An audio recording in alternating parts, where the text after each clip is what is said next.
सुंदर भैया जी की तरफ से और हमारे तरफ से इस भागवत कथा में सभी श्रोता भक्त सादर आमंत्रित है। अपने अपने घर के कामकाज से थोड़ा समय लेकर के भागवत भगवान का दर्शन कर, भागवत जी की सुंदर कथा को श्रवण कर अपने इस मानव जीवन को धन्य बनावे, कृतार्थ बनावे, कृपामयी बनावे, कल्याणकारी बनावे। आइए आज के इस क्रम में हम आप सभी लोग श्रीमद् भागवत महापुराण को नमन बंदन करते हुए श्री गणेश जी महाराज के चरणों में नमन बंदन करते हुए प्रवेश करेंगे। जितने भक्त इस कथा प्रांगण में एकत्रित हैं सबके चरणों में कोट कोट नमन करते हुए आज के इस पावन प्रसंग में हम आप प्रवेश करेंगे।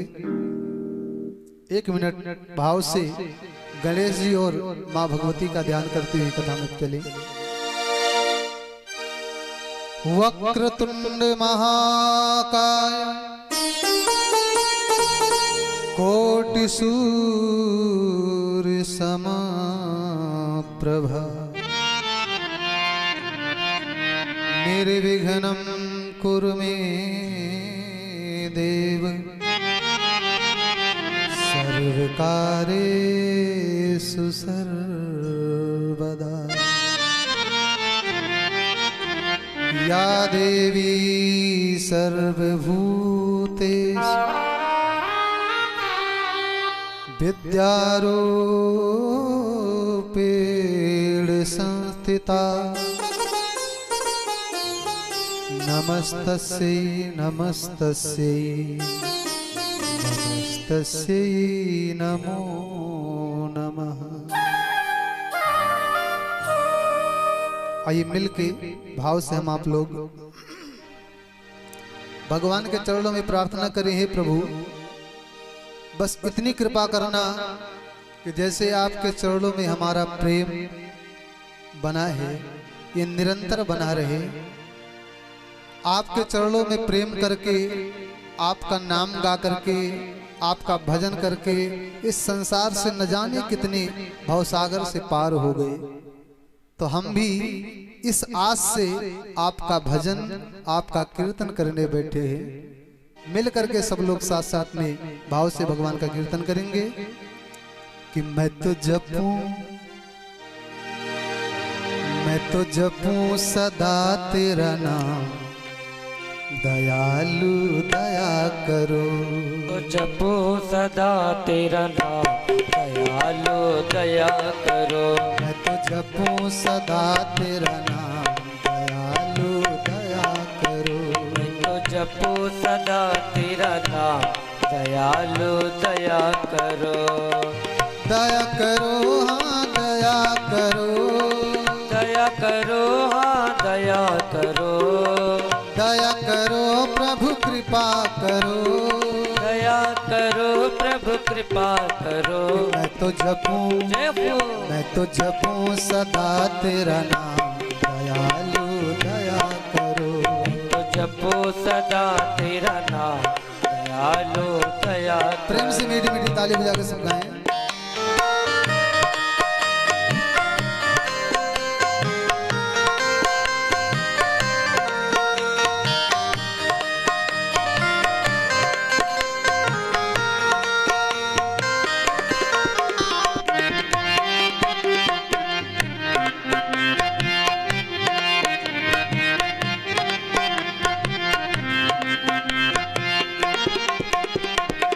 द्वार खड़े हैं भक्त तुम्हारे, द्वार खड़े हैं भक्त तुम्हारे। द्वार खड़े हैं भक्त तुम्हारे। द्वार खड़े हैं भक्त तुम्हारे। अपनी दया के खोलो द्वारे, अपनी दया के खोलो द्वारे। अपनी दया के खोलो द्वारे। अपनी दया के खोलो द्वारे। कि मेरे पूर्ण जय हो, मेरे पूर्ण हो सब काम, दयालु दया करो। पूर्ण हो सब दयालु दया करो। मैं तो जपूं सदा तेरा नाम, दयालु दया करो। मैं तो जपो सदा तेरा नाम, दयालु दया करो।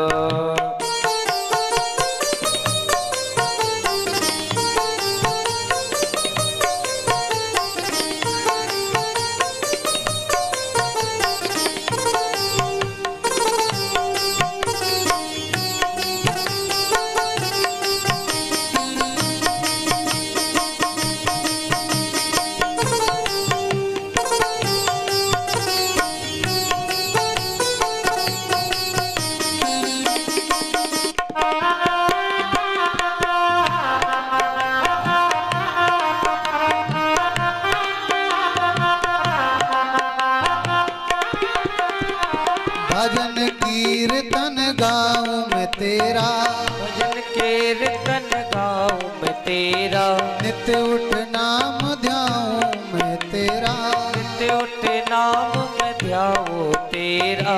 भजन कीर्तन गाऊं मैं तेरा, भजन कीर्तन गाऊं तेरा, नित्य उठ नाम ध्याऊं मैं तेरा, नित्य उठ नाम मैं ध्याऊं तेरा। आज कृष्ण देखो आज कृष्ण, हाँ कृष्ण कृष्ण श्री राम, दयालु दया करो। मैं तो जपो सदा तेरा नाम, दयालु दया करो। मैं तो जपूं सदा तेरा नाम, दयालु दया करो। मैं तो जपो सदा तेरा नाम, दयालु दया करो। सभी भक्तगण ताली बजाते हुए जय हो।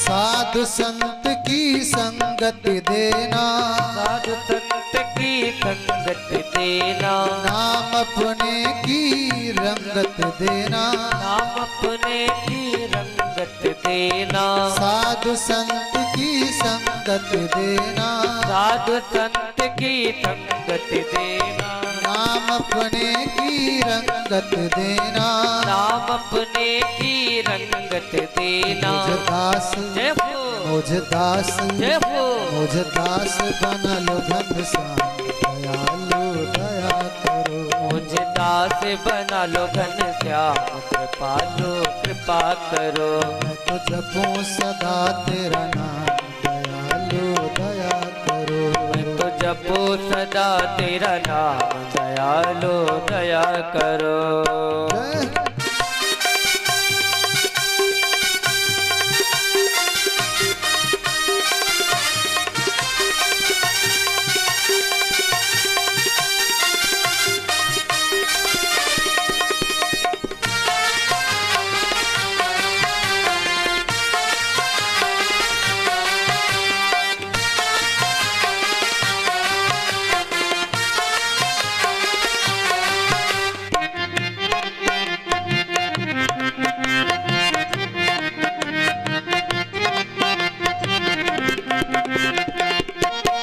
आखिरी बात सब भाव से गाएं। मेरे मन की ज्योति जगा दो, मेरे मन की ज्योति जगा दो, मुझको अपना दास बना लो, मुझको अपना दास बना लो। मेरे मन की ज्योति जगा दो, मेरे मन की ज्योति जगा दो, मुझको अपना दास बना लो, मुझको अपना दास बना लो। कि मुझे पहुंचा देखो मुझे पहुंचा देखो मुझे पहुंचा दो निज धाम, दयालु दया करो। जपो सदा तेरा नाम, दयालु दया करो। कि मैं तो जपूं सदा तेरा नाम, दयालु दया करो। जपो सदा तेरा नाम, दयालु दया करो। मुझे पहुंचा लो लो निज धाम, दयालु दया करो। दया करो प्रभु दया करो, दया करो प्रभु दया करो, दया करो प्रभु दया करो, दया करो प्रभु दया करो। मैं तो जपू, जय हो, मैं तो जपू, जय हो, मैं तो जपू सदा तेरा नाम, दयालु दया करो। मैं तो जपू सदा तेरा नाम, दयालु दया करो।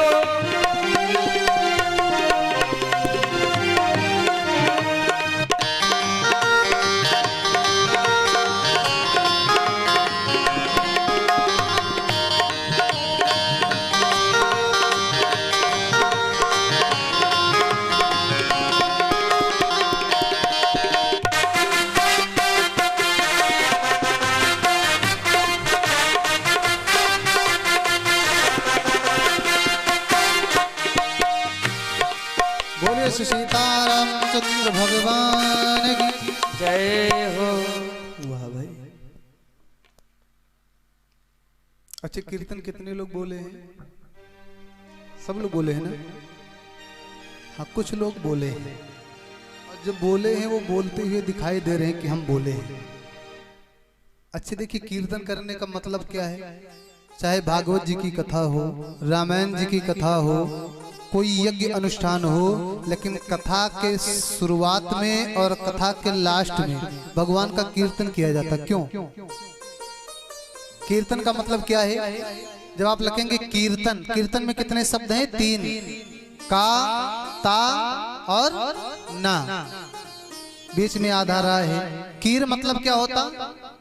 कीर मतलब तोता, सुग्गा, और तन मतलब शरीर।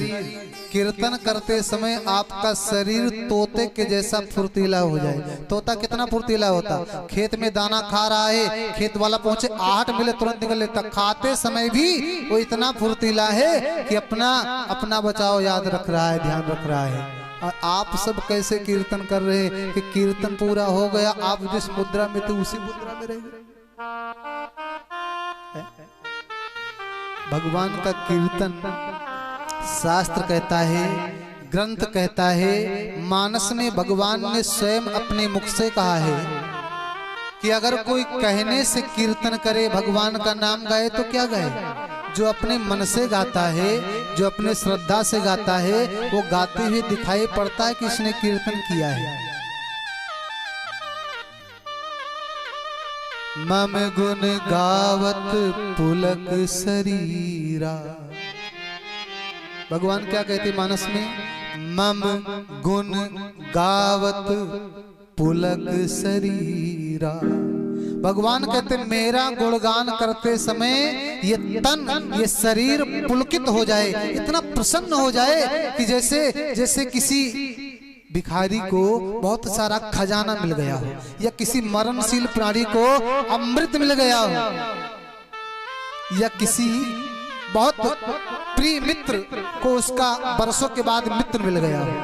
जैसी प्रसन्नता होती है ना, ऐसी प्रसन्नता भगवान के कीर्तन में होनी चाहिए।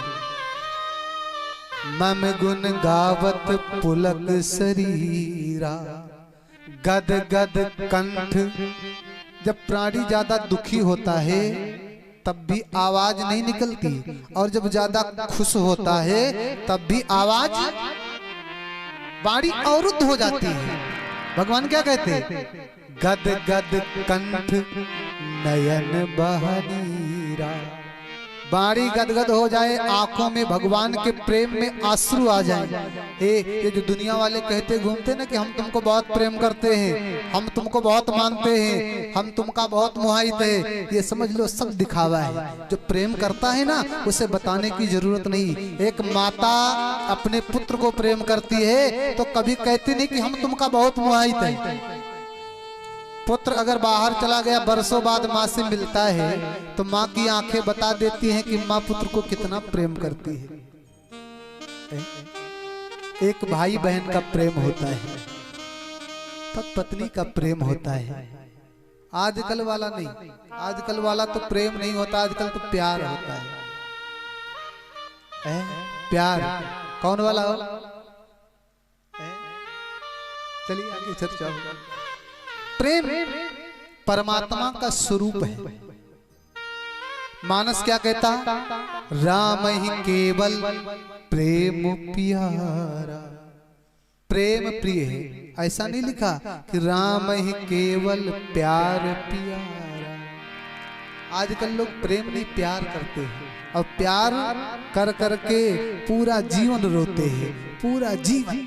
एक बार अगर प्रेम कर लो ना तो प्यार करके रोने की जरूरत नहीं रहेगी। लेकिन जहाँ प्रेम का पाठ पढ़ाया जाता वहाँ मन नहीं लगेगा, और जहाँ प्यार सिखाया जाता। आज हम रास्ते में आ रहे थे, क्यों राजा भैया, एक भैया बोले महाराज इनसे कि ऑर्केस्ट्रा है का हो? नहीं, कथा है तो कथा भागवत से क्या मतलब? अरे ऑर्केस्ट्रा होती तो नहीं चलता। इस्ट्रा क्या जिंदगी है। चले फिर हम कथा में चले। जिस पावन ग्रंथ की महिमा को सुनने के लिए हम आप लोग एकत्रित हुए हैं ना, ये कोई साधारण पुस्तक नहीं है। संत कहते हैं, व्यास जी ने उपदेश दिया है कि श्रीमद् भागवत महापुराण भगवान कृष्ण का वांग्मय स्वरूप है। भागवत से क्या मिलता है? भागवत में कितने शब्द हैं?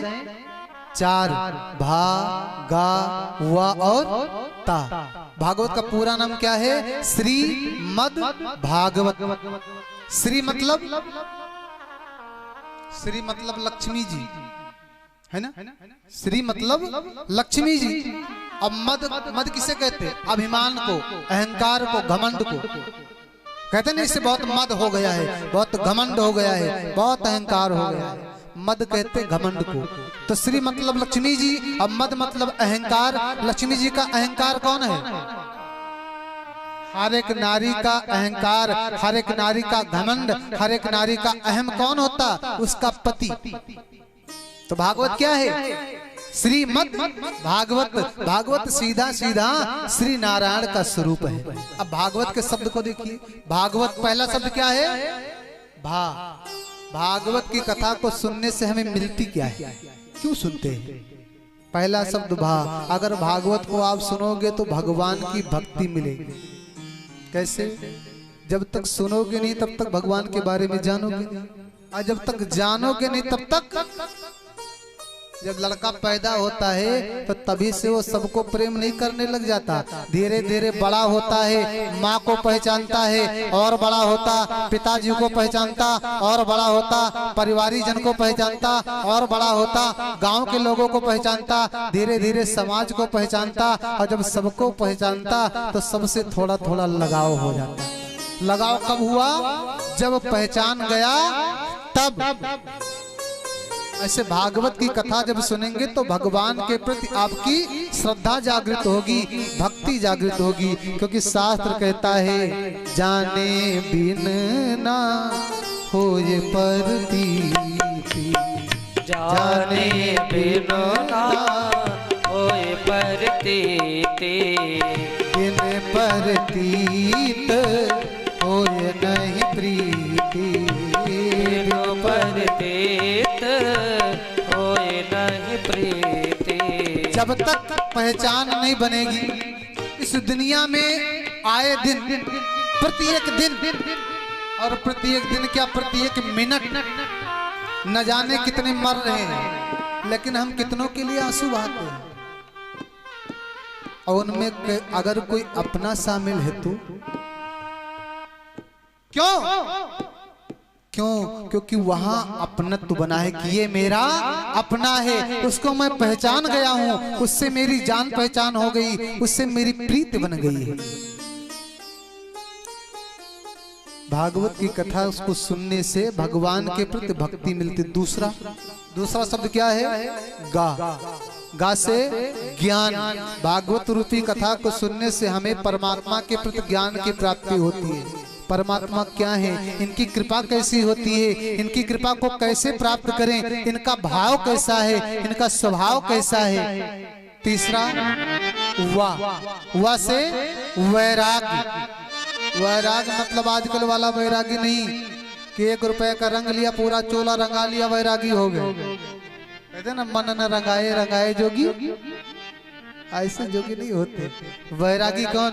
अरे अच्छे अच्छे बड़े बड़े जटा जूट में चोर छुपे बैठे हैं और अच्छे अच्छे पैंट बूसट में भी साधु छुपे बैठे हैं।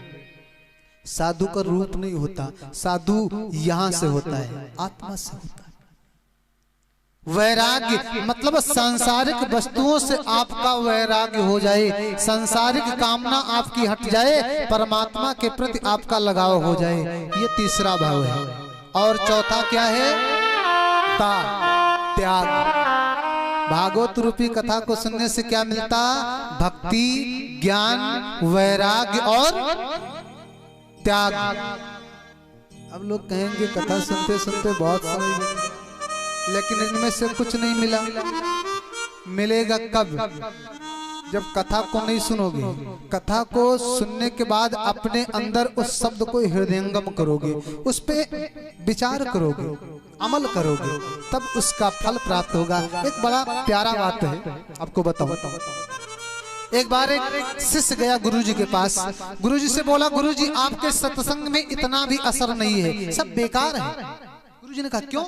1 साल से मैं नित्य सत्संग करता हूँ, आपके साथ बैठ के सत्संग का आनंद लेता हूँ, लेकिन इतना भी मेरे ऊपर असर नहीं हुआ, इतना भी प्रभाव नहीं हुआ, इसका क्या मतलब?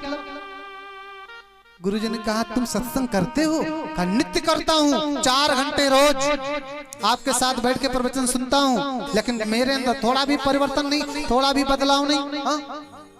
क्यों? गुरुजी ने कहा इसका उत्तर मैं तुमको कल दूंगा। कल। चेले ने कहा गुरुजी आज क्यों नहीं जानते हो क्या? बोले जानता हूं, लेकिन आज उत्तर देने का समय नहीं। गुरु शिष्य को उपदेश कब देता है? किसान खेत में बिया कब बोता है?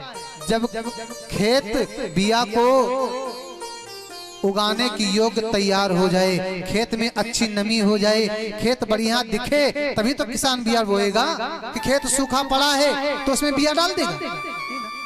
जैसे किसान अपने खेत को पहचानता है, तो सदगुरु की खेती क्या है? उसके शिष्य के अंतर्भाव को गुरुजी समझ करके तब उसमें ज्ञान रूपी बीज बोते हैं, जिससे उसका उत्थान हो, वो आगे बढ़े। गुरुजी ने कहा आज ये बीज बोने का समय नहीं, कल बताऊंगा। ठीक है, बोलो जय श्री कृष्ण। ना बोलो गो, कसम खाए के बैठो का थोड़ा थोड़ा बोल दिया करो। अच्छे कृष्ण बोलने में अटपटा लगता है ना, बड़ा टेढ़ा नाम है कृष्ण। राम बोल दो, जय श्री राम। जे ना बोले नमक हराम, खात सब रामे के दिन हो, और राम का नाम बोलने में संकोच, प्रेम से बोला करो। प्यारी भक्त कहते गुरुजी ने कहा कल बताऊंगा। शिष्य दूसरे दिन गया, गुरुजी बताओ मेरे प्रश्न का उत्तर। हाँ ठीक है। गुरुजी ने कहा एक काम करो, क्या? कहा जाओ एक मटका भर के मदिरा ले आओ। मदिरा समझ रहे ना? शराब। चेले ने नाक से क्या करे? गुरुजी ने कहा मैंने जो कहा सुनो, जाओ लेके आओ। कहा गुरुजी हम शराब? कहा नहीं, जाओ बिल्कुल लेके। अब चेला भला करे ना तो करे क्या? गुरुजी का आदेश, जाओ लेके आओ। गया लेके आया, अब मुंह अलग किया है, लाके मटका सामने रख दिया। लो गुरुजी। गुरुजी ने कहा ऐसे मत रखो, इसे पियो। गुरुजी ने उस चेले से कहा ये मदिरा पियो। अरे गुरुजी क्या कर रहे हो? मैंने कहा पियो, लेकिन ऐसा पियो कि एक भी बूंद घाटी के नीचे न जाए, एक भी बूंद नीचे ना उतरे, पियो। अब सोचा क्या करे, चेला भी चालाक था। चेले ने कहा ठीक है पीता हूँ। चेला अंजलि में मदिरा ले, पिए, थूक दे, पिए और थूक दे, पूरा मटका का मदिरा खाली हो गया, पूरा बाहर कर दिया। अब गुरुजी 1 मिनट बाद बोले नशा हुआ, नशा हुआ। चेले ने कहा गुरुजी क्या मूर्ख बना रहे हो, जब एको बूंद अंदर गबे नहीं भवा तब नशा कहाँ से होए? गुरुजी ने कहा रे मूर्ख हम नहीं बना रहे, मूर्ख तू खुद है। जब इस दुनिया का सड़ा गला वस्तु, सड़ी गली चीज जब तक तेरे अंदर नहीं जाएगी तब तक वो अपना असर नहीं दिखाएगी। तो जो दुनिया का सबसे प्यारा चीज है, सबसे सच्चा चीज है, सबसे अच्छा चीज है, जब तक वो तेरे अंदर नहीं जाएगा तब तक उसका असर कहाँ होगा, तब तक उसका प्रभाव कहाँ पड़ेगा। तू सत्संग तो करता है लेकिन सत्संग तेरे अंदर नहीं गया। पुस्तक तो पढ़ता है लेकिन पुस्तक के उपदेश को तूने ग्रहण नहीं किया। गुरु के वाक्य को सुनता तो है पर गुरु वाक्य पे अमल नहीं किया, तो इसका असर कैसे होगा। उसका असर चाहते हो तो उस पे अमल करो। भागवत रूपी ग्रंथ को सुनने से निश्चित भक्ति मिलती है, निश्चित ज्ञान मिलता है, निश्चित वैराग्य और त्याग मिलता है। लेकिन इस प्रसंग पे आप अमल करोगे तब। श्रीमद् भागवत महापुराण आजकल तो भैया बहुत लोग गाते हैं, बहुत लोग सुनते हैं, सब गाने लगे हैं। मैं ऐसे नहीं कहता, लेकिन इस व्यास मंच की व्यवस्था है। श्रीमद् भागवत महापुराण के व्यास कितने हुए? सूत जी महाराज ने शौनक आदि 88,000 ऋषियों को भागवत की कथा सुनाई। वो भागवत कितने दिन चली? 1000 दिन नैमिषारण्य में। एक व्यास हुए गोकर्ण जी महाराज, जिन्होंने धुंधकारी को कथा सुनाई। एक व्यास जी हुए सनत सनंदन सनातन सनत कुमार जी, जिन्होंने नारद जी को माध्यम बना करके भक्ति ज्ञान वैराग्य के त्याग के लिए कथा सुनाई।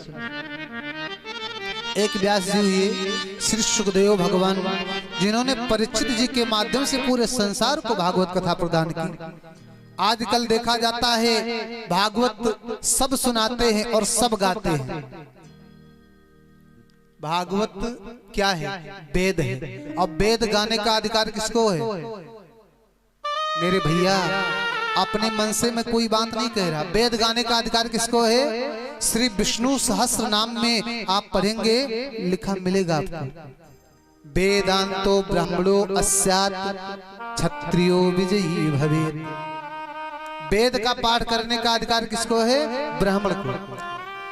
क्षत्रिय का अधिकार क्या है? संसार की रक्षा करना, धर्म की रक्षा करना। वैश्य का अधिकार क्या है? धर्म में जितना धन लगे वो व्यवस्था करके देना। शूद्र का अधिकार क्या है? भगवान की सेवा करना, भगवान की भक्ति करना। चारों अधिकार दिया गया। आजकल तो सब भागवत गाते हैं, सब भागवत सुनाते हैं, ये अपनी अपनी व्यवस्था है। लेकिन भागवत के व्यास क्या है? स्त्रीलिंग है कि पुल्लिंग है? आप बताओ, आप लोग पढ़े लिखे होंगे। व्यास शब्द क्या है? पुल्लिंग है ना, स्त्रीलिंग तो नहीं है। आजकल हमारी कुछ माताएं बहनें भागवत की कथा सुनाती हैं। माताएं बहनें कथा कह सकती हैं, रामचरितमानस की कथा सुना दें, कीर्तन कर दें, पर जो वेद का वाक्य, वेद का पाठ है, ये अधिकार जिसको प्रदान किया गया है उसी के द्वारा प्राप्त करना चाहिए। खैर, आपकी व्यवस्था, जिसकी जैसी श्रद्धा हो वो अपनी व्यवस्था अर्जित करे। प्रथम में श्री सूत जी महाराज शौनक आदि 88,000 ऋषियों को भागवत रूपी कथा श्रवण करा रहे। कैसे? आजकल कथा होती है 150 लोग भी नहीं इकट्ठा हो पाते, और वहां 88,000 महात्मा कैसे इकट्ठा हो? भागवत का प्रमाण नहीं है। एक संत का बड़ा सुंदर भाव है कि एक बार नारद जी विष्णु भगवान के पास गए, भगवान से कहा, प्रभु आगे कलिकाल आ रहा है, इस कलियुग में अगर प्राणी आपके पद को पाना चाहे तो क्या करे? कहा, मेरा भजन करे, वेद सुने, यज्ञ करे, मेरे पद को पालेगा। नारद जी ने कहा, नहीं हो सकता है। कहा, तपस्या करे, नहीं हो सकता। दान करे, ये भी नहीं हो सकता। सिर्फ मेरा नाम गाए, आजकल प्राणी से ये भी नहीं हो सकता। तो विष्णु भगवान ने एक उपदेश दिया। क्या? काम में अपना ये चक्र छोड़ता हूँ और धरती पे ये चक्र जहाँ पे जाके गिरेगा वहां से एक गंगा जी का प्रादुर्भाव होगा, प्राकट्य होगा। जो प्राणी सोमवती अमावस्या के दिन उन गंगा जी में स्नान कर लेगा वो सहज मेरे पद को प्राप्त कर लेगा। ठीक।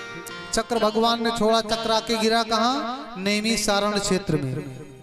आप लोगों में से जितने लोग नैमिषारण्य गए होंगे वहां पे चक्र कुंड आदि भी स्थित है, विद्यमान है। निर्देश क्या किया था भगवान ने? कि सोमवार के दिन अमावस्या तिथि को जो उस कुंड में स्नान करेगा वो सहज तर जाए। महात्माओं ने सोचा कि पता नहीं सोमवार के दिन 1 ही मिनट की अमावस्या हो तो जा करके स्नान कर नहीं पाएंगे। धीरे धीरे सब नेमी सारण क्षेत्र में इकट्ठा होने लगे। एक करके हजारों महात्मा इकट्ठा हो गए और पूरा साल बीत गया, लेकिन सोमवार के दिन अमावस्या तिथि नहीं आई। सब बैठे उदास, अब क्या करें, अब क्या करें, अब क्या करें। तो उनके बीच में जैसे रात्रि के अंधकार को हटाने के लिए भगवान सूर्य का प्रादुर्भाव होता है, भगवान सूर्य का प्राकट्य होता है, ऐसे उन महात्माओं, वह महात्मा जो आज इस आस में बैठे हैं कि तिथि मिलेगी स्नान करके तर जाऊंगा, भ्रम में बैठे हैं, उनके बीच में उनके उस मन के अंधकार को दूर करने के लिए प्रकट हो गए कौन? श्री सूत जी महाराज। श्री सूत जी महाराज की जय हो। जैसे सूत जी महाराज को देखा सब महात्मा उठ के खड़े हो गए, सबने हाथ जोड़ के बड़े भाव से स्वागत सम्मान किया। सूत जी की उम्र कितनी है? 20 साल। और महात्मा जो बैठे उनकी उम्र कितनी है? कुछ ऐसे ऐसे महात्मा हैं जिनके सामने न जाने कितने इंद्र बदल गए हैं, न जाने कितने ब्रह्मा बदल गए, इतने बड़े बड़े मनीषी महात्मा। और सब ने उठ के सूत जी का स्वागत किया। सूत जी ने हाथ जोड़ दिया, महाराज आप सब इतने श्रेष्ठ हैं, फिर मेरा सम्मान क्यों कर रहे? महात्मा जी ने उत्तर दिया, सूत जी से कहा, आयुर्वृद्धा बल वृद्धा धन वृद्धास्तथैव च ते सर्वे अपज्ञान वृद्धा किंकरा शिष्य किंकरा। कोई आयु में बड़ा हो जाए, कोई बल में बड़ा हो जाए, कोई धन में बड़ा हो जाए, लेकिन उन सब में सबसे बड़ा कौन है? जो ज्ञान में बड़ा है। ते सर्वे अपज्ञान वृद्धा, उन सब में ज्ञानी बड़ा है। किंकरा शिष्य किंकरा। आप तो व्यास जी महाराज के परम प्रिय शिष्य हैं, परम लाडले हैं, ज्ञान में श्रेष्ठ हैं। आपको व्यास जी की परम कृपा प्राप्त हुई है, इसलिए हम सबके अज्ञान को हटा करके अपने ज्ञान का प्रकाश डालें, हम सबके अज्ञान को दूर करें। सूत जी महाराज सुंदर व्यासासन पर आसीन हो गए। सौनकाद 88,000 ऋषि बैठ के कथा सुनने लगे। और उन सब में मुख्य श्रोता बन गए कौन? श्री सौनक जी महाराज। पहले कथा कैसे होती थी? श्रोता वक्ता से प्रश्न करता था, वक्ता उसका उत्तर देता था, उसके माध्यम से पूरे समाज को कथा मिलती थी। पर आजकल श्रोता बैठ गए, कथा हो रही है, अब कथा कहाँ हुई, क्या हुई। कुछ श्रोता तो आप जैसे हैं जो सुन करके उस पे अमल कर लेते, कुछ श्रोता तो पूरी कथा बीत जाती, पता ही नहीं लगता कि होता क्या है, हो क्या रहा था। आजकल कुछ वक्ता तो अपने कार्यक्रम को जमाने के लिए कथा करेंगे, साथ साथ में नाचने भी लगते हैं।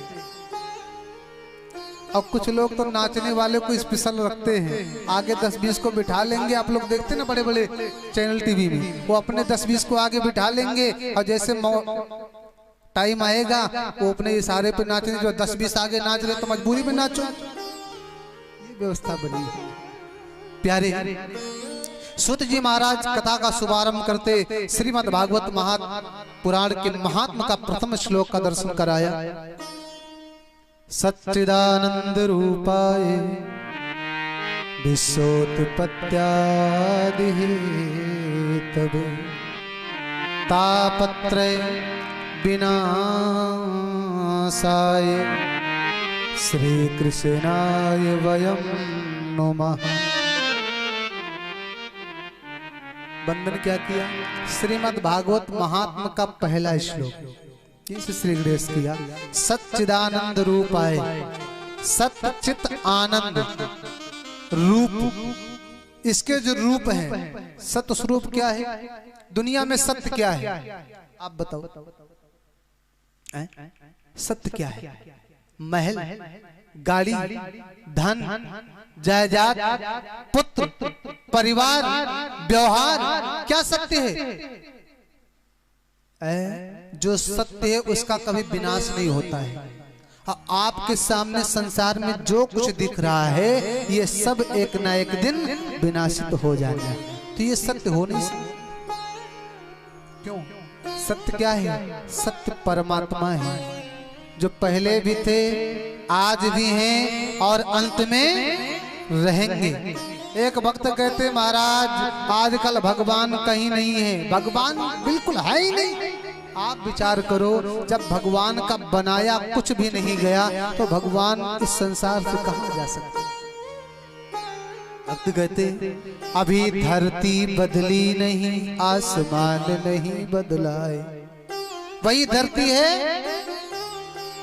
धरती बदली नहीं, आसमान नहीं बदला है। वेद बदले नहीं, पुराण नहीं बदला है। शास्त्र बदले नहीं, कुरान नहीं बदला है। बदले हैं केवल इंसान, मगर भगवान नहीं बदला। भगवान तब भी वही थे, अब भी यही है और तब भी वही रहेंगे। इंसान की मानसिकता बदल गई है, इंसान का सोच बदल गया है। भगवान की सत्ता के बिना जो दुनिया कहती है मैं तुमको बहुत चाहता हूँ, तुमको बहुत मानता हूँ, सिर्फ ईश्वर की सत्ता इस शरीर से निकल जाए, हे जो तेरे बहुत मानने वाले हैं, 1 मिनट में कहेंगे जल्दी बाहर करो नहीं तो गंध आने लगेगी। सत्य स्वरूप चित्त क्या है? आनंद। आनंद क्या है? आनंद किसे कहते हैं? बढ़िया मालपुआ कचौड़ी खा लिया आनंद है, बढ़िया नौटंकी ऑर्केस्ट्रा देख लिया आनंद है। सच्चा आनंद वो है जिसको पाने के बाद और कुछ पाने की कामना ना रह जाए, वो आनंद है। वो आनंद क्या है? कहाँ मिलेगा? दुनिया में खोजोगे नहीं मिलने वाला है। वो आनंद तो सिर्फ परमात्मा के दरबार में ही मिल सकता है। क्यों? क्योंकि भगवान का नाम ही आनंद स्वरूप है।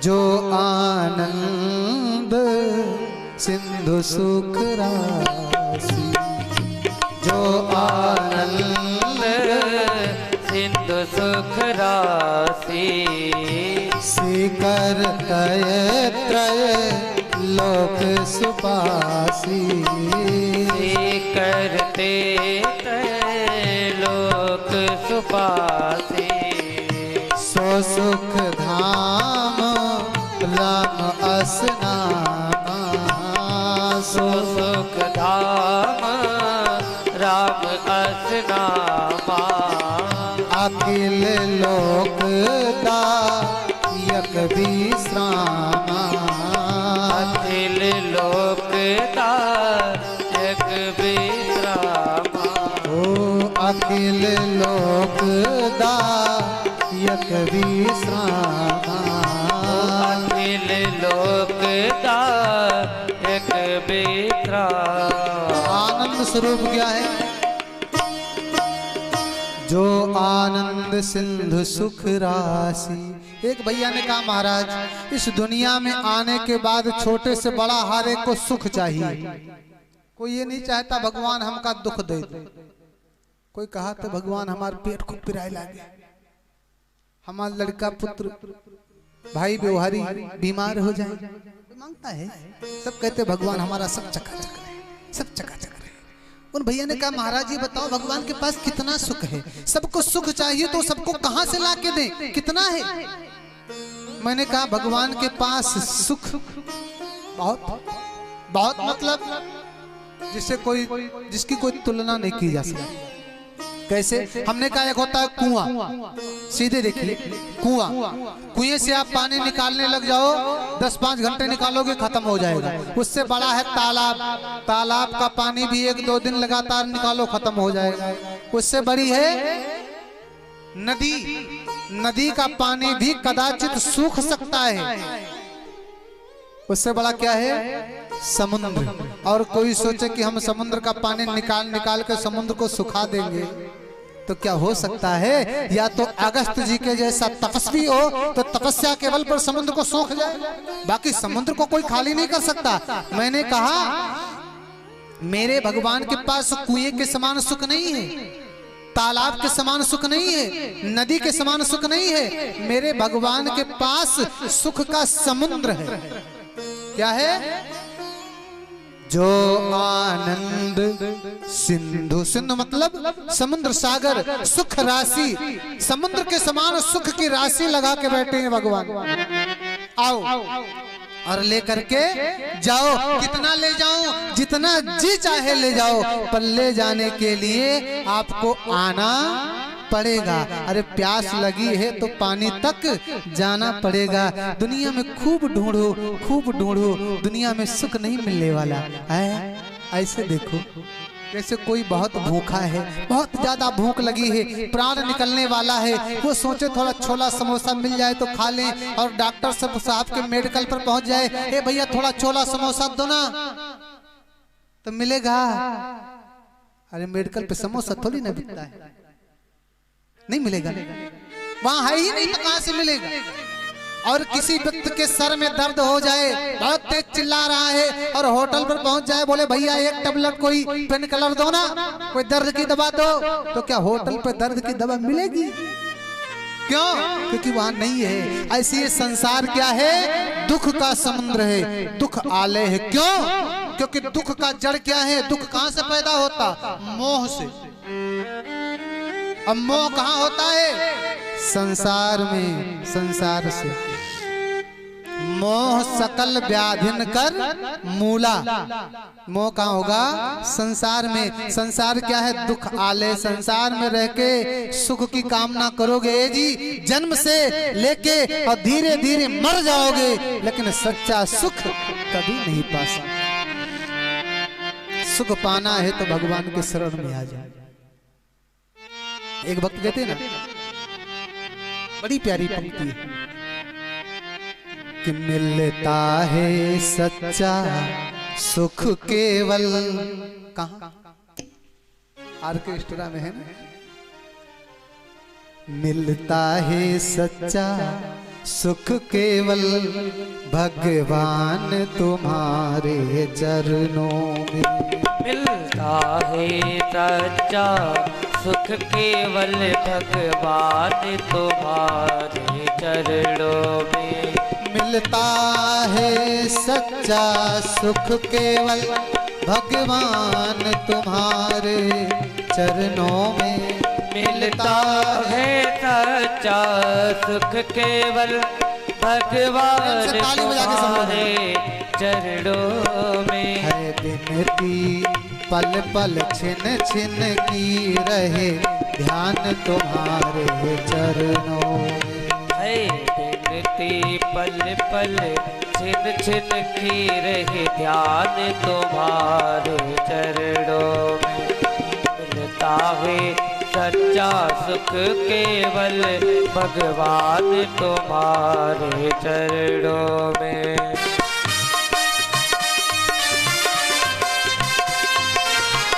सब लोग मीठी ताली साथ साथ में।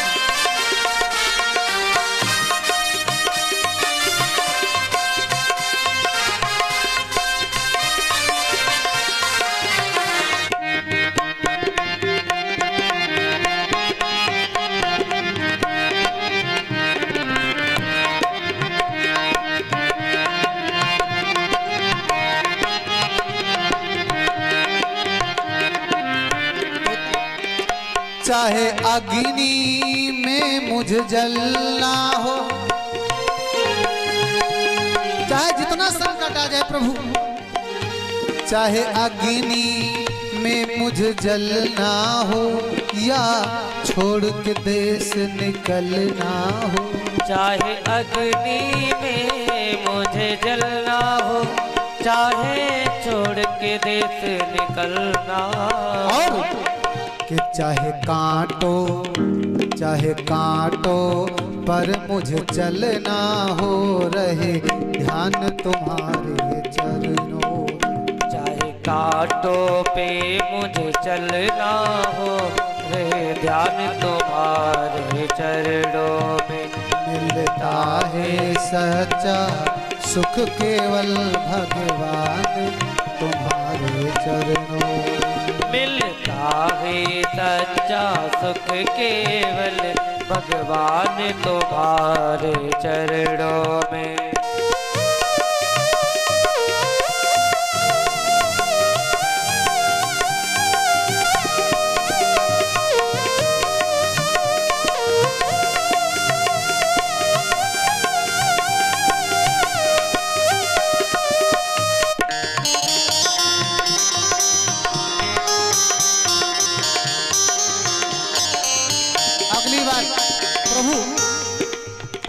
चाहे जीवन मुझ पर भार बने, ये जिंदगी चाहे भार लगने लग जाए, एक एक मिनट कटना मुश्किल हो जाए, पर चाहे जीवन मुझ पर भार बने या बैरी सब संसार बने।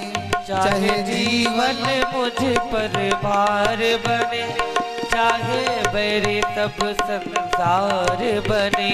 चाहे मौत गले का हार बने रहे ध्यान तुम्हारे चरणों में। मिलता है सच्चा सुख केवल भगवान तुम्हारे चरणों में। मिलता है सच्चा सुख केवल भगवान तुम्हारे चरणों में।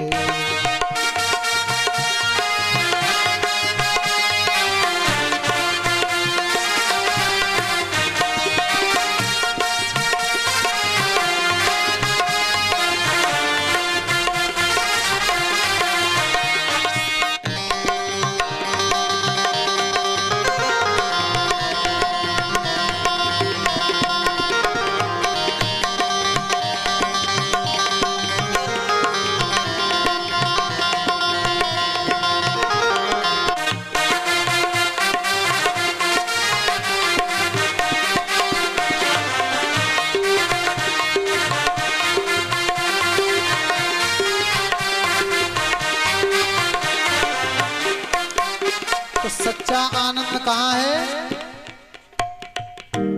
भगवान के श्री चरण में। आराम की तलब है तो आराम राम कर, आराम के शरण में तू आराम कर। अगर सच में आराम चाहते हो, सच में सुख चाहते हो, तो भगवान के श्री चरण में जाओ, निश्चित सुख की प्राप्ति होगी। सच्चिदानंद रूपाय, सो आनंद स्वरूप जो है, सूत जी महाराज ने वंदन किया, जो आनंद के स्वरूप है। विश्वोत्पत्त्यादि हेतवे, विश्व के उत्पत्ति के जो हेतु हैं, हेतु मतलब कारण, जड़। विश्व के उत्पत्ति के जड़ कौन है? श्री हरि है ना, श्रीमन नारायण भगवान। तापत्रय विनाशाय त्रय, तीन प्रकार के ताप होते। कौन कौन से? दैहिक, दैविक, भौतिक, है ना। और ये तीनों प्रकार का ताप कब मिटा था? आप सब सुने। हाँ भैया बतलाए लो, मौका है। कब मिटा था तीनों ताप? दैहिक, दैविक, भौतिक ताप। भौतिक तापा, दैहिक, दैविक, भौतिक तापा, दैहिक, दैविक, भौतिक तापा। राम राज काहू नहीं व्यापा, राम राज काहू व्यापा, राम राज काहू नहीं व्यापा, राम राज काहू नहीं व्यापा। राम जी का राज जब संसार में हुआ तो दैहिक, दैविक, भौतिक तीनों प्रकार के ताप से प्राणी स्वतंत्र हो गए। ऐसे आपके हृदय में जब भगवान का राज हो जाएगा तो जो सांसारिक ताप है, चाहे शरीर पे कोई कष्ट हो या आने वाली दैवी आपदा हो या सांसारिक कोई कष्ट हो, सबसे मुक्ति मिल जाएगी। कब? जब राम राज्य आपके हृदय में स्थापित होगा। तापत्रय विनाशाय, तीनों प्रकार के तापों को जब मिटाने वाले हैं। भागवत का प्रथम श्लोक है ना, सच्चिदानंद रूप है, जो सच्चिदानंद रूप है, आनंद के जो स्वरूप हैं, सत्य के जो स्वरूप हैं, विश्वोत्पत्त्यादि हेतवे, विश्व के उत्पत्ति के जो हेतु हैं, तापत्रय विनाशाय, तीनों प्रकार के तापों को जो मिटाने वाले हैं, ऐसे प्रभु श्री कृष्णाय वयम नुमः, ऐसे श्री कृष्ण कन्हैया के चरणों में मैं बारंबार नमन करता हूँ, वंदन करता हूँ, प्रणाम करता हूँ। बोले श्री कृष्ण कन्हैया लाल की जय। अच्छा ये बताओ भैया, जो बोला जा रहा है साफ सुनाई दे रहा है? किका ना साफ सुनाई देते? जब साफ सुनाई दे रहा है तो जब एक चीज सुनते हो तो दूसर को सुनब कोनो जरूरी है। थोड़ी देर बाद दूसर का सुन ली हो, और जब दो चीज सुने लगो तो कोनो समझ में आई, न बगले वाले के बात न हमरे बात, बगल वाले के ज्यादा जरूरी है तो वही सुन लो। थोड़ी देर हमसे बता दो, हम रुक जाए, तो महाराज रुको सुन ले। अरे एक सुनो, एक नाव पे चढ़ोगे पार हो जाओगे, और दो पे चढ़ोगे तो, इसलिए एक पे रहो। सूत जी महाराज कहते हैं श्रीमद् भागवत महापुराण इतना पावन ग्रंथ है, इतना पवित्र ग्रंथ है कि जब सुखदेव भगवान परीक्षित को कथा श्रवण कराने लगे, सो इस कथा को सुनने के लिए स्वर्ग से देवता आए, अमृत का कलश हाथ में ले करके स्वर्ग से देवता आए, परीक्षित जी के सामने खड़े हो गए। देवता लोग बोले, हे परीक्षित, सुखदेव जी ये काम करो। क्या कहा? कि ये अमृत ये ले लो। परीक्षित जी को श्राप लगा है कि तक्षक काटे गए मर जाए, तो ये अमृत इनको पिला दो, अमृत पिलेंगे तो ये नहीं मरेंगे। ये अमृत इनको पिला दो, और जो कथा अमृत पिलाने जा रहे हो इनको, ये कथा रूपी अमृत हमको पिला दो। आप लोग कथा रूपी अमृत का मोल नहीं समझ रहे, कीमत नहीं जानते, तभी ऐसा कर रहे हैं। इतना कीमती ये कथा अमृत है जिसे सुनने के लिए देवता भी तरसते हैं। आप सब उनसे श्रेष्ठ हैं। सुखदेव भगवान से देवताओं ने कहा ये अमृत ले लो। सुखदेव भगवान ने कहा ये दया तुम्हारे अंदर कैसे आ गई? देवताओं से पूछा कि ये दया कैसे आ गई?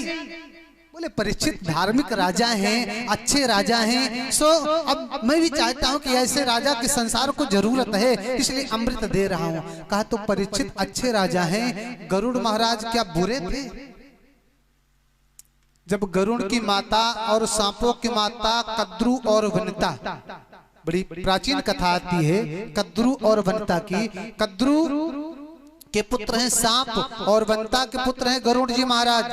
कद्रू और वनिता में झगड़ा ठन गया। क्या? कद्रू जी ने कहा सूर्य भगवान के घोड़े काले हैं, वनिता ने कहा नहीं सफेद हैं। घोड़े कैसे हैं? सफेद। अब कद्रू हार जाएगी। कद्रू ने अपने पुत्रों से कहा सांपों से कि जाके घोड़ों में लपट जाओ। सांप घोड़े में लपट गए। अब घोड़े काले दिखने लगे। कद्रू ने दिखा दिया देखो घोड़े काले हैं, हाँ तो आज से तुम मेरी दासी। अब गरुड़ महाराज की माता दासी बन गई, सांपों की माता महारानी बन गई। गरुड़ महाराज घर आए, देखा तो बड़ी दया लगी। कद्रू जी से पूछा माँ ये बताओ इस दासत्व से हमारी माँ को तुम कैसे मुक्त करोगी? कद्रू जी ने कहा अगर स्वर्ग से अमृत ला करके हमें दे दो, मैं अपने पुत्रों को सांपों को पिला दूं तो मैं तेरी माँ को मुक्त कर दूं। गरुड़ महाराज स्वर्ग में इंद्र के पास गए, ये अमृत हमको दे दो, जरूरत है। इंद्र ने एक टोक मना कर दिया, अमृत नहीं मिल सकता।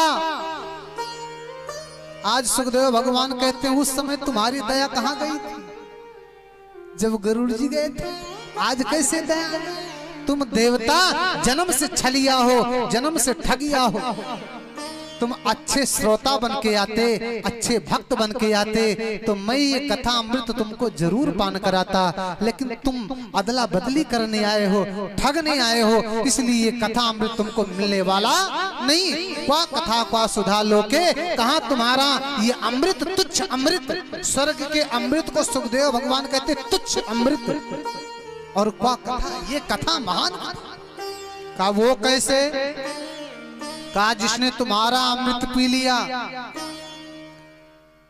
अमर हो गया, लेकिन धीरे धीरे उसका पूर्ण जब क्षीण हो जाएगा, पूर्ण उसका खत्म हो जाएगा तो फिर वो इस धरातल पे आ जाएगा। लेकिन जिसने कथा रूपी अमृत पी लिया वो परमात्मा में हमेशा के लिए विलीन हो जाता है, परमात्मा के पद को पा लेता है। और जो परमात्मा के पद को पा लेता है उसे फिर आवागमन से मुक्ति मिल जाती है। इतना पावन है कथामृत। सूत जी महाराज कहते हैं अभक्तास्तास्य विज्ञाये नाददो सा कथामृतम् श्रीमद् भागवती वार्ता सुराणामापि दुर्लभा।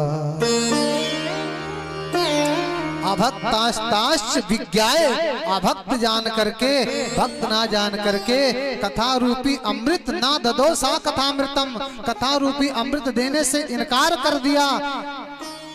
ऐसी ही पावन श्रीमद् भागवत रूपी कथा जो देवताओं को भी दुर्लभ है। देवता लोग फटकारे गए, ब्रह्मा जी के पास गए, हाथ जोड़ के कहा महाराज सुखदेव भगवान ने कथा रूपी अमृत पिलाने से मना कर दिया, हमको फटकार के भगा दिया। ब्रह्मा जी ने कहा बैठो, पहले देखो कि कथा रूपी अमृत को पीने से परीक्षित का होता क्या है। ये भैया 7 दिन बैठ के देवता देखते रहे, परीक्षित जी एक एक शब्द को पीते रहे अपने कर्ण रूपी मुख से। 7 दिन की कथा संपन्न हुई। परीक्षित जी महाराज के लिए परमात्मा के परम पार्षद प्रकट हुए और परीक्षित जी को परमात्मा के पावन धाम को लेकर के गए। ब्रह्मा जी ने देखा, महात्मा जो बैठे थे उन्होंने देखा, देवताओं ने देखा तो सब चकित रह गए। लघुन्यानि जातानि घोरवेण इदं मातो तदा ऋषिगणा सर्वे विस्मयं परमं ययुः। लघुन्यानि जातानि, जितने वेद शास्त्र उपनिषद ग्रंथ थे उन सबको तराजू के एक पलड़े में रखा और एक तरफ भागवत को रखा तो भागवत का पलड़ा सबसे भारी हो गया और सब हल्के पड़ गए। ऐसा पावन भागवत रूपी ग्रंथ है। बोले श्री कृष्ण कन्हैया लाल की जय। 2 बार मिलकर के भागवत दर्शन करें, कीर्तन करें और पुनः आगे कथा में चलेंगे।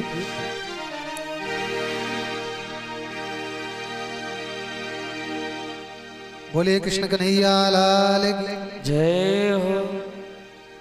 कि बसा लो निज चरणन में,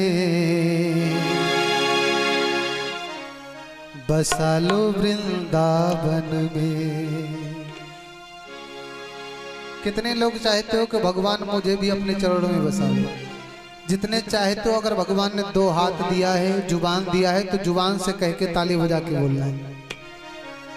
बसा लो निज चरणन में, बसा लो वृंदावन में, बसा लो निज चरणन में, बसा लो वृंदावन में। शर्म लागत है ना, सोचो तो बोली कहूँ बगल वाले सुने तो कहूँ ये ना कहे कस बोल।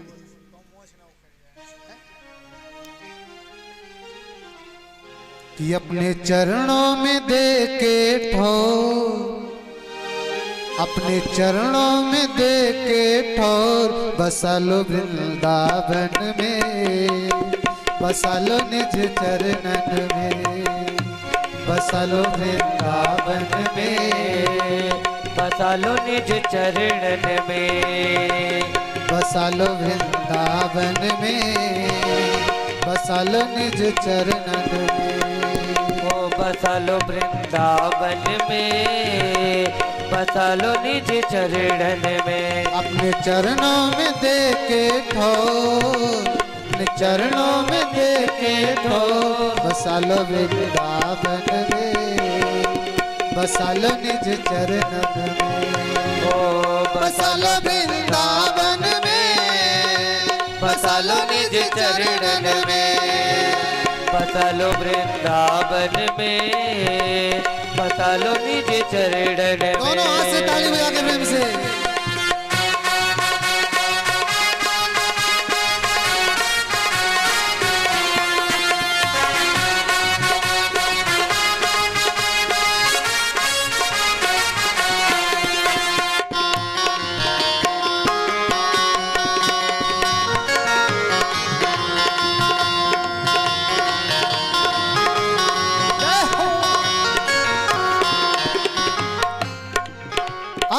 सौंप दिया सब जीवन तो है, सौंप दिया सब जीवन को है, सौंप दिया सब जीवन तो है, सौंप दिया सब जीवन को है। रखियो जिस विधि रखना होवे, रखो जिस विधि रखना होवे।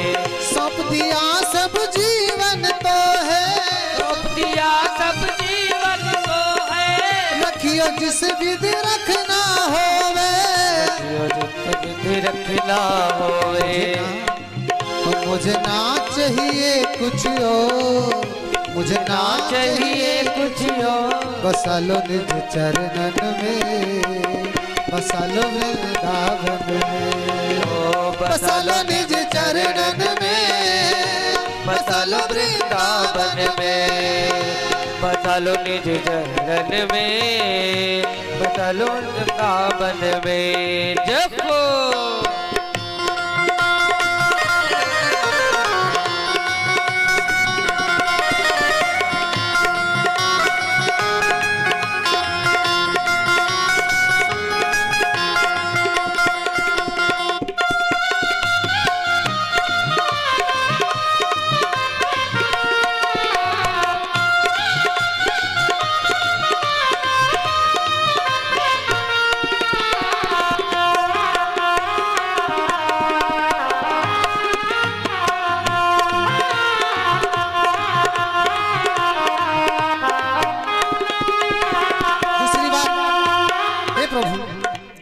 निस दिन तेरी सेवा करेंगे, इस दिन तेरी सेवा करेंगे।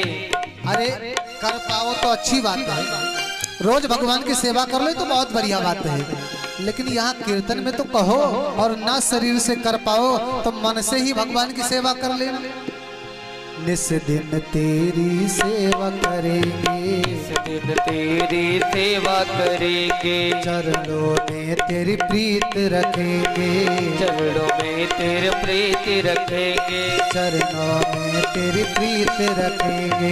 चरणों में तेरे प्रीत रखेंगे। तेरा दरस करेंगे उठ भोर, तेरा दर्श करके उठ भोर, तेरा दरस करेंगे उठ भोर, तेरा दर्श करके उठ भोर।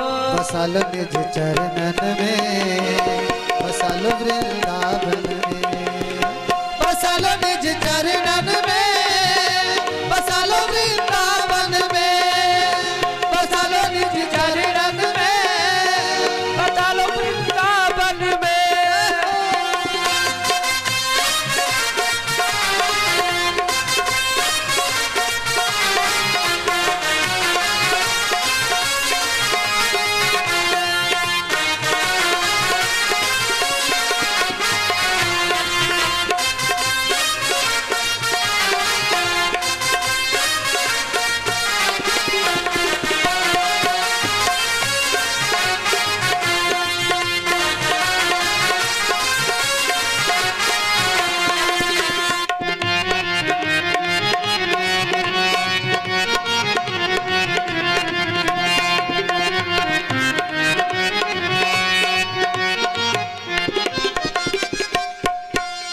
बोले श्री कृष्ण लाल की।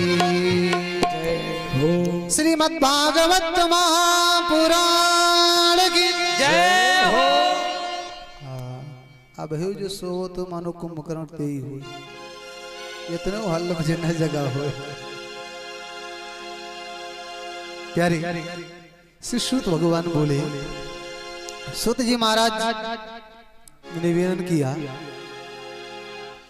सौनक आदि 88,000 ऋषिगण में सौनक जी महाराज सूत जी से बोले, महात्मन कृपा करिए बताओ कि ये श्रीमद् भागवत महापुराण सप्ताह ज्ञान यज्ञ कब से शुरू हुआ, 7 दिन की कथा कब से होने लगी।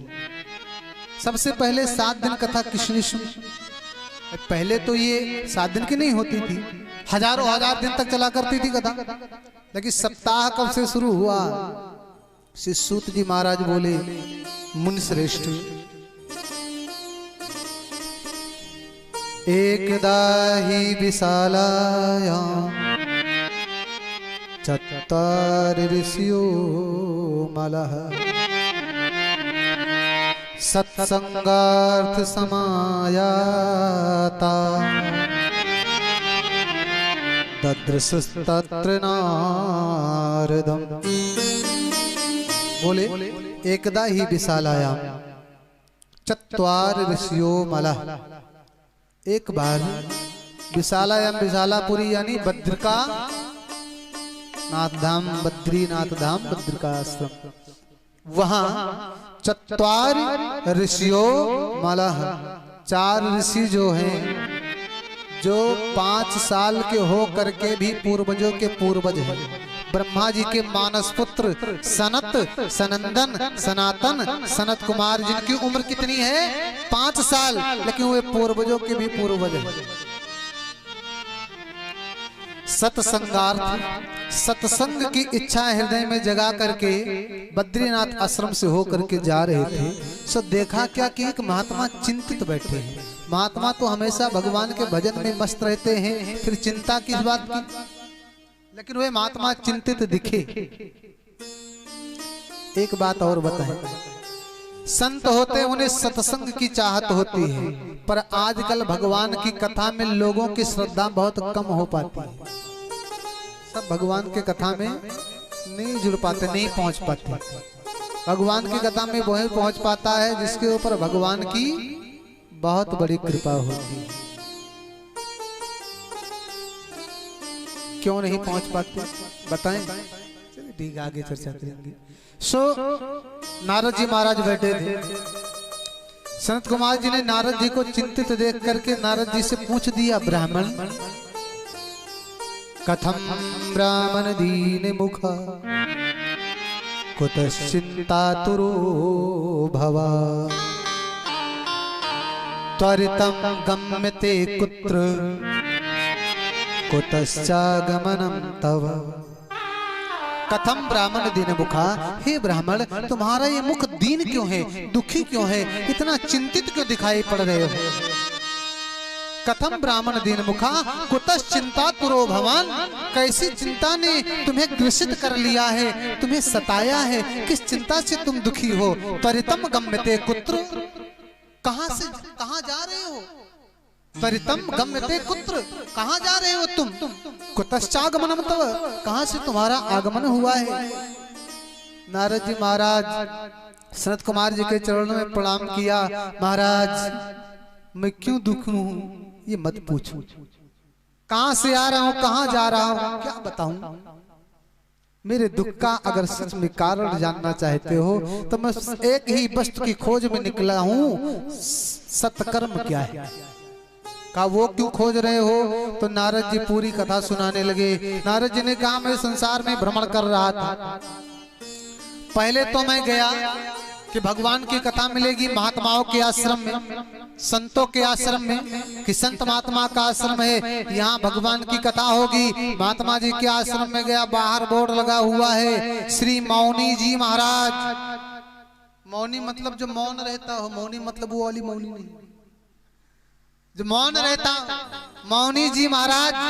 और अंदर इतना हल्ला, इतना शोर। नारद जी ने कहा ये विडंबना है।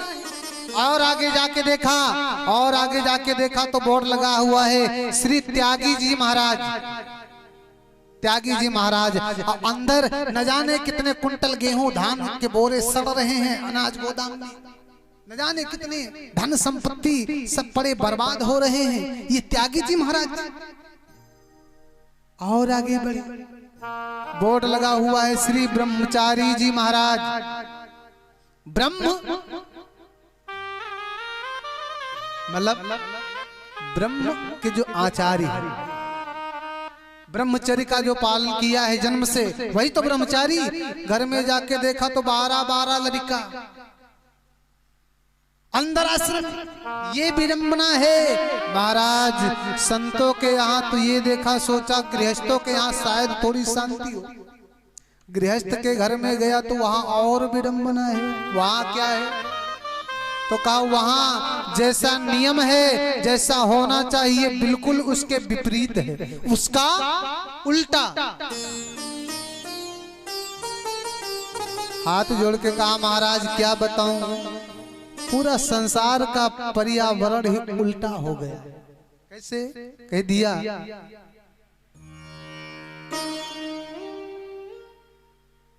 तपसी धनवंत दरिद्र गृही, तपसी धनवंत दरिद्र गृही, कलि कौतुक तात ना जात कही, कलि कौतुक तात ना जात कही, कलि कौतुक तात ना जात कही, कलि कौतुक तात ना जात कही। ए भैया, कल काल में हालत ऐसी बन गई है, अगर कोई महात्मा आपके गांव में आ जाए, छुपड़ा सा वेश बना करके, बहुत अच्छे महात्मा हो, लेकिन उनके पास आडंबर ना हो, बढ़िया फर्स्ट क्लास की गाड़ी ना हो, फर्स्ट क्लास का रेशमी दुपट्टा ना हो, तो कोई राम राम करने नहीं जाएगा। अब खूब बढ़िया, वो कौन सी गाड़ी होती है, BMW, उसमें बैठ के 10-20 गाड़ी लेके महात्मा जी आए, गांव में पहुंचे तो पूरा गांव दंडवत करने पहुंच जाएगा। क्यों? जाके नख सिख जटा विशाला, जाके नख सिख। इस कलकाल में महाराज जाके नख सिख जटा विशाला, जाके नख सिख जटा विशाला, सो जोगी प्रसिद्ध कलिकाला, सो जोगी प्रसिद्ध कलिकाला, जाके नख सिख जटा विशाला, जाके तेर नख जटा विशाला, जाके नख सिख जटा विशाला। बहुत बड़ा जिसका आडंबर है, समझ लो वही सिद्ध महात्मा है इस कलिकाल में। बाकी सब तो गृहस्थों के यहाँ जाके देखा तो नियम उल्टा है। गृहस्थ के यहाँ नियम कैसा होना चाहिए, वृद्ध का सम्मान होना चाहिए। घर में कोई काम काज हो, बूढ़े जो घर के बड़े बुजुर्ग हैं उनसे सलाह लेके काम करना चाहिए। लेकिन घर की हालत कैसी है, क्या है, बोले नारद जी महाराज ने बताया, तरुणी प्रभुता गे है श्याल को बुद्धिदायक, कन्या विक्रीणो लोभा दंपती नाम चकलकनम। तरुणी प्रभुता गेहे, प्रभुता मतलब मालिकाना, तरुणी मतलब जो तरुण है, युवा है, जो घर की युवतियां हैं, बहुरियां हैं, घर की पतोहियां हैं, प्रभुता मालिकाना गेहे घर में उनका है। घर में चलावा किसका चलता, आज आई बहुरिया विदा होके चाबी और लगाम। श्याल को बुद्धदायिका, श्याल को मतलब साले साहब, बुद्धदायिका मतलब सलाह देने वाले। अगर कोनो दुकान खोले के, कोनो घर बनवावे के, कोनो गाड़ी लेके, कोनो प्लाट लेके, तो अपने बड़े भैया से न पूछी, पिताजी से ना, किससे पूछा जाएगा? साले सब हाँ, अरे वो प्लाट जरा देखना। चलो ठीक है, साले साहब ग्रेजुएट हैं, बुद्धिमान हैं, तो सलाह लेने में कोई बुराई नहीं है। इसके बाद तो शांति होनी चाहिए। घर की लक्ष्मी है युवतियां, मालिकाना तो ठीक है, इसके बाद तो शांति होनी चाहिए। और क्या है? बोले और वर कन्या का विवाह नहीं हो रहा, वहां मोल होता है। बिटिया का विवाह करने बिटिया का बाप जाता, लड़का का पिता कहता 11 लाख नगद ले। ये विवाह है कि बेचना है? कन्या विक्रयणो लोभात, लोभ बस कन्या और वर का क्रय विक्रय हो रहा है। चलो इसके बाद शांति है काना, इसके बाद भी दंपति नाम चकलकनम, इसके बाद भी पति पत्नी में आए दिन मुंह का थपरा। अल्लाह, नारद बाबा कहते हैं महाराज ये घर वालों की स्थिति है। एक बात मान लो, जिस घर में वृद्ध का सम्मान नहीं है वो घर शमशान के बराबर होता है। ऐसा नहीं कहना है मेरा कि नारी का सम्मान मत करो। एक बात मान लो कि जिस घर में नारी और पशु दुखी हैं उस घर में दरिद्रता का वास हो जाता है। नारी निरादर पशु दुखी, तुलसी जही घर होए, का घर लक्ष्मी ना रहे, चाहे धन कुबेर भर दे। कुछ लोगों की आदत होती है तनी तनी से बात पर उठा लिया सोटा। सीताराम समझ जाओ, गैया को दुहने बैठे, गैया ने दूध नहीं दिया, पैर उठा दिया तो उठा लिया लाठी। कभी भी कंगाली से दूरी नहीं बन सकती, कंगाली नहीं हट सकती है। भागवत ग्रंथ का उपदेश है। नारद जी महाराज ने कहा ऐसी हालात है घर में, सो फिर वहां से मैं निकला, घूमते घूमते जा रहा था, सो अचानक देखा यमुना तट पे मधुबन में एक युवती बैठी हुई है, उसके सामने 2 बूढ़े बाबा लेटे हैं। उस युवती को 10-5 युवतियां ने 10-5 नारियों ने घेर के रखा है। वो युवती रो रही है, रोती जा रही है, रो रही है। प्यारी नारद बाबा ने देखा, नारद बाबा सनत कुमार जी से कह रहे मैंने देखा तो मुझे दया आ गई। संत का काम ही है संसार से कष्ट को दूर करना, संसार से दुख को दूर करना। दया आ गई। समय पास में गया, थोड़ा करीब गया, फिर मैंने सोचा कि इन माताओं की कौन कहे। 1 मिनट में ये आंख मल के रोने लगती हैं, दूसरे मिनट में ठट्ठा मार के हंसने लगती है। तो इनकी व्यवस्था है। माताओं के इतना सरल संसार में कोई नहीं हो सकता। थोड़ी सी दुख वाली बात आई और थोड़ी सी हंसी वाली बात आई। नारद बाबा लौटने लगे और जैसे नारद बाबा लौटने लगे सो तुरंत आवाज दिया उस युवती ने, भो भो साधो क्षणं तिष्ठ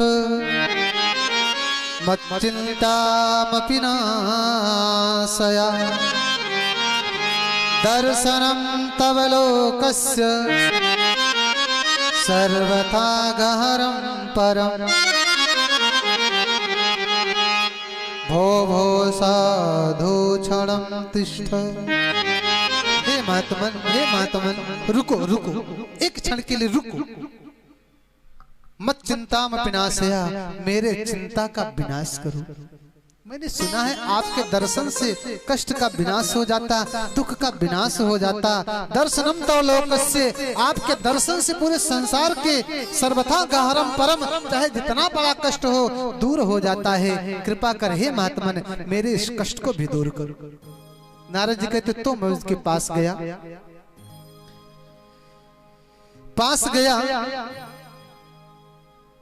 सामने खड़ा हो गया। मैंने परिचय पूछा, सो परिचय दिया। अहम भक्ति ख्याता, संसार में मैं भक्ति नाम से विख्यात हूँ।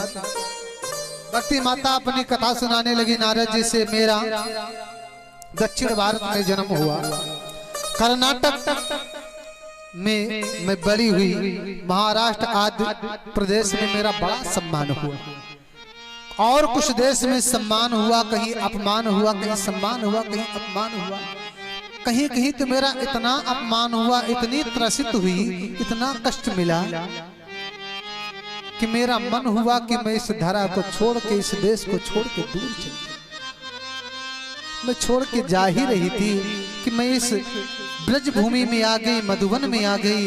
धन्य है ये ब्रज की भूमि, जहाँ पे आने के बाद मुझे किशोर अवस्था प्राप्त हो गई, यौवन अवस्था प्राप्त हो गई। पर महात्मा महाराज, मैं तो तरुण हो गई, लेकिन ये जो दो पड़े हैं वृद्ध, ये दोनों कोई और नहीं, मेरे ही पुत्र हैं। ज्ञान वैराग्य, ज्ञान से भी भक्ति को पाया जा सकता है, वैराग्य से भी भक्ति को पाया जा सकता है।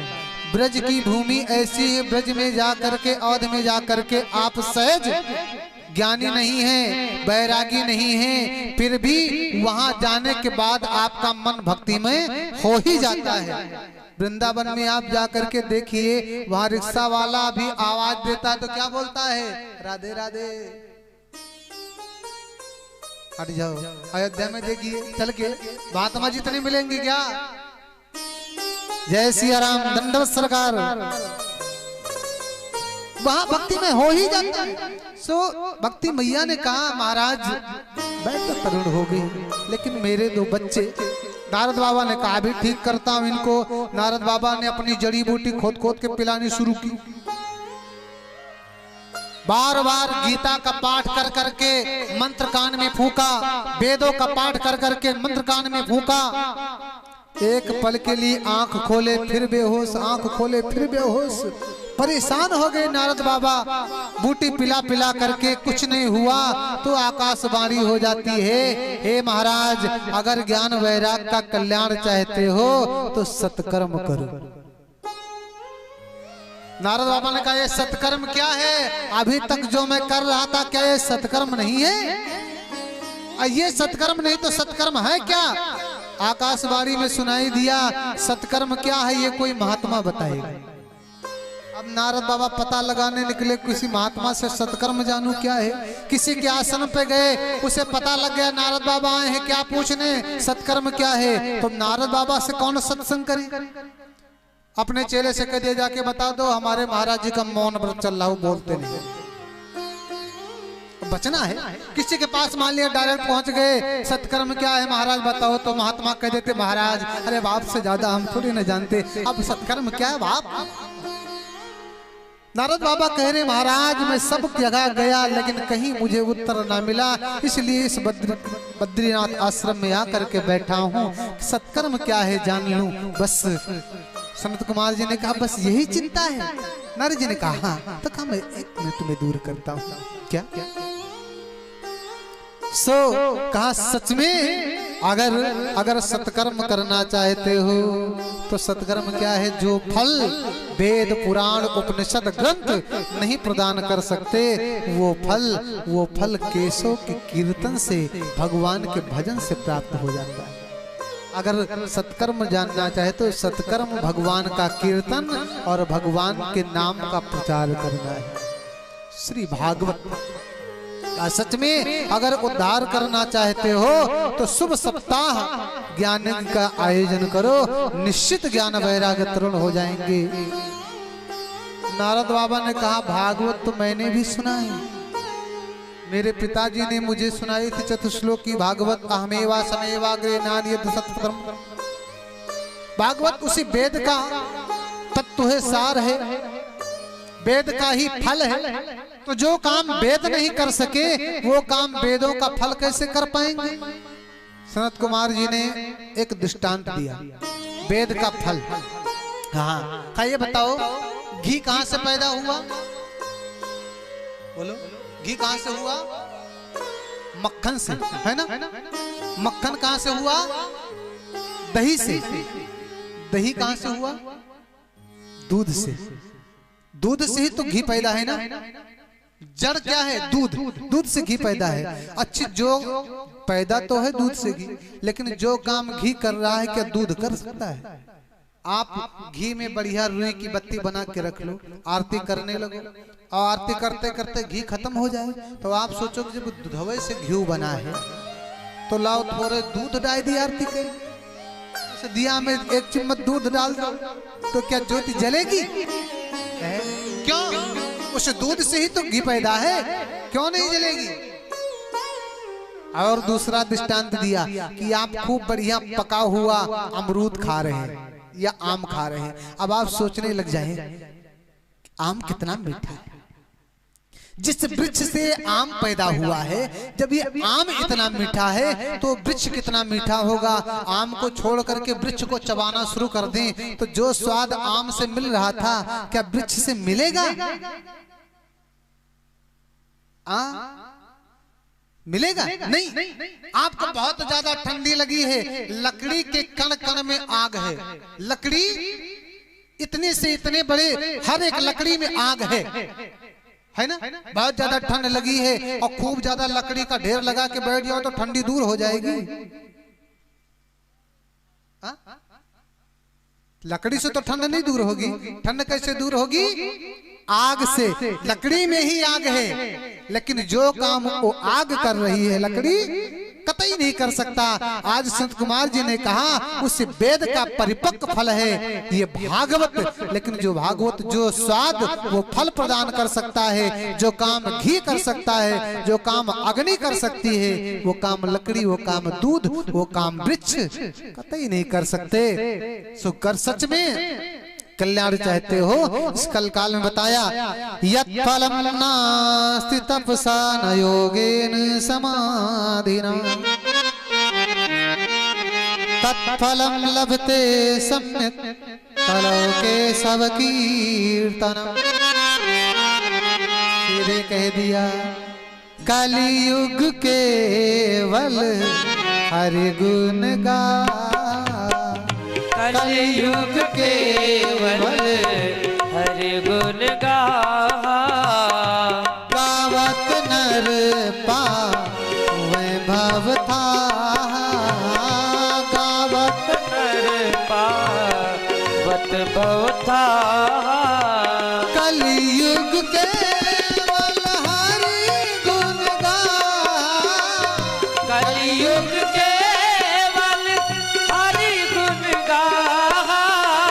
कलियुग केवल हरि गुण गा।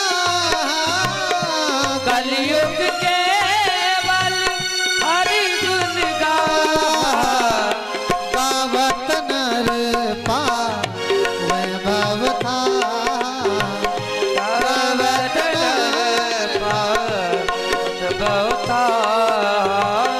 जय सिया राम जय जय सिया राम। जय सिया राम जय जय सिया राम। जय सिया राम। बोले कृष्ण कन्हैया लाल की जय। सो प्यारे नारद जी महाराज को सच्चा विश्वास हुआ। हरिद्वार में पावन गंगा जी के तट पर व्यास स्वरूप श्री संत कुमार जी महाराज आसीन हुए। नारद जी महाराज भक्ति ज्ञान वैराग्य के उद्धार के लिए श्रोता बन के बैठ गए। और जैसे ही शंख का नाद हुआ, घंट घरियारी की गर्जना हुई, सो बड़े बड़े सिद्ध महात्मा अपने शिष्य परिकर के साथ भागवत की कथा को सुनने पहुंच गए। जो गृहस्थ थे वो अपने पुत्र परिवार के साथ भागवत की कथा को सुनने के लिए पहुंच गए। देखिए भगवान की कथा अपने सब परिवार के साथ सुनना चाहिए, पत्नी पुत्र परिवार को साथ में ले करके, क्योंकि ये पावन उपदेश जीवन में सबको प्राप्त होवे, इसलिए सबको मिल के सुनना चाहिए। कथा होने लगी, प्रेम से कथा का गान हुआ, भक्ति माता प्रकट हो गई। भक्ति माता ने संत कुमार जी से कहा महाराज सबके लिए बड़ा बढ़िया आपने आसन लगा दिया है। आजकल कुछ होते हैं कि अपने आसन को छोड़ करके दूसरे आसन पे चले जाते हैं। जैसे आसन का बहुत बड़ा महत्व होता है, होता नहीं होता आसन का, है ना। जैसे हमारे लिए ये आसन लगाया गया, आपके लिए वो आसन लग गया, जमीन में है ना। अब हमारे लिए चौकी लग गई, चौकी पे आसन। तो जो जिस आसन पे बैठा है उस आसन की उसकी जिम्मेदारी। तो चौकी पर, चौकी के आसन पे जो बैठा, चौकी पर जो बैठा है वो चौकी का जिम्मेदार है। चौकी के जिम्मेदार को क्या कहते हैं? चौकीदार। और जो जमीन पे बैठा है वो जमीन का जिम्मेदार है। जमीन के जिम्मेदार को क्या कहते हैं? बड़ा कौन है? अरे जमींदार के लिए तो चौकीदार होता है। लेकिन आजकल कुछ लोग इतने श्रेष्ठ हो गए जो अपनी जमींदारी को छोड़ करके कुर्सीदारी में लग गए हैं। कथा में कुर्सीदारी में नहीं रहना चाहिए। इतनी बड़ी जमींदारी के पद को छोड़ करके कुर्सीदारी में। अरे यहाँ अगर कुर्सी नहीं खोजोगे, भगवान के दरबार में अगर नीचे बैठ लिया तो भगवान पता नहीं बहुत बड़ी कुर्सी प्रदान कर दे। इसलिए भगवान की कथा में पावन आसन पे बैठ के कथा दर्शन करना चाहिए। वैसे आप सबकी जैसी इच्छा हो बताना, मेरा काम। आप सब चाहे सोफा मंगा के बैठो, बड़ी अच्छी बात है, मुझे क्या करना है। प्यारे बैठ गए। भक्ति माता ने कहा मैं कहाँ बैठूं? संत कुमार जी ने कहा माँ आप ये जितने श्रोता बैठे हैं इन सभी श्रोता भक्तों के हृदय में बैठ जाओ। और कथा सुनने बैठे श्रोता भक्त के हृदय में भक्ति माता का प्राकट्य हो जाए। भागवत कथा में इससे ज्यादा और क्या चाहिए। कथा संपन्न हुई। प्यारे कथा को सुन करके ज्ञान वैराग तरुण होकर के साथ में मिल करके नाचने लगे प्रेम से। आज संत कुमार जी महाराज ताली बजा रहे हैं, नारद जी महाराज अपना बीड़ा बजा रहे हैं। सब संत महात्मा करतल धुन करके प्रेम से भगवान के भजन में मस्त होकर के नाचने लगे। आइए हम लोग भी मिल करके 2 बार भगवान के नाम का कीर्तन करें। पुनः आगे जैसे हरिच्छा। कि तेरी पार करेंगे नैया भज कृष्ण कन्हैया। तेरी पार करेंगे नैया भज कृष्ण कन्हैया। तेरी पार करेंगे नैया भज कृष्ण कन्हैया। कृष्ण कन्हैया दाऊद के भैया। कृष्ण कन्हैया दाऊद के भैया। कृष्ण कन्हैया दाऊद के भैया। कृष्ण कन्हैया दाऊद के भैया। आज माखन माखन माखन मिश्र खियैया भज कृष्ण कन्हैया। तेरी पार करेंगे नैया भज कृष्ण कन्हैया। पार करेंगे नैया भज कृष्ण कन्हैया। पार करेंगे नैया भज कृष्ण कन्हैया। देखो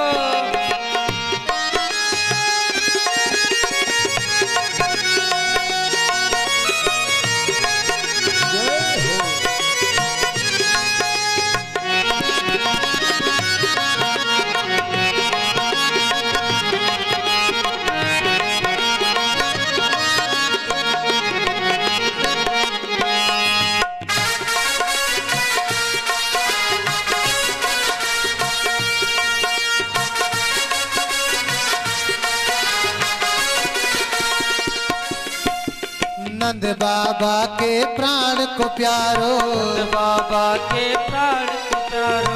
नंद बाबा के प्राण के प्यारो। नंद बाबा के प्राण को प्यारो। सब भक्तन के हैं रखवारो। सब भक्तन के हैं रखवारो। सब भक्तन के हैं रखवारो। सब भक्तन के हैं रखवारो। सबके सबके रक्ष करैया भज कृष्ण कन्हैया। तेरी पार करेंगे नैया भज कृष्ण कन्हैया।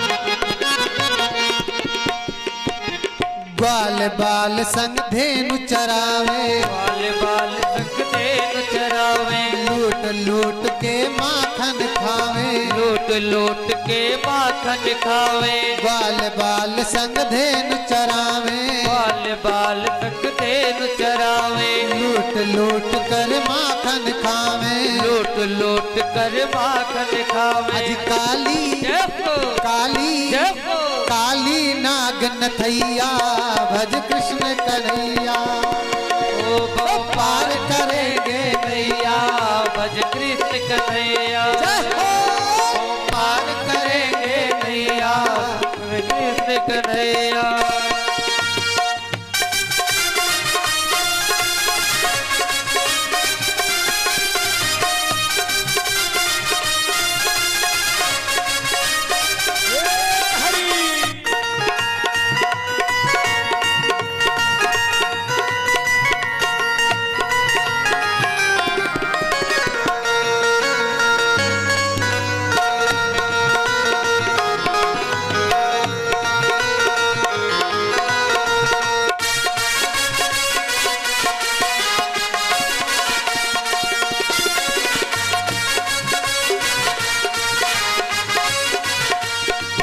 बोले श्री कृष्ण कन्हैया लाल की। जय हो। आइए प्रेम से भगवान की आरती प्रसाद, क्योंकि आज प्रथम दिवस था, शुभारंभ होना था, लेकिन आप सबका प्रेम हो रहा। ये कथा भैया ने कहा था आधा घंटा हो जाए महाराज जी, लेकिन कथा लगभग 2 घंटे हो गए। चलिए बड़ी अच्छी कृपा है, भगवान ने चाहा। और कथा का जो समय है, कथा का जो समय है 6 बजे से 10 बजे तक है ना।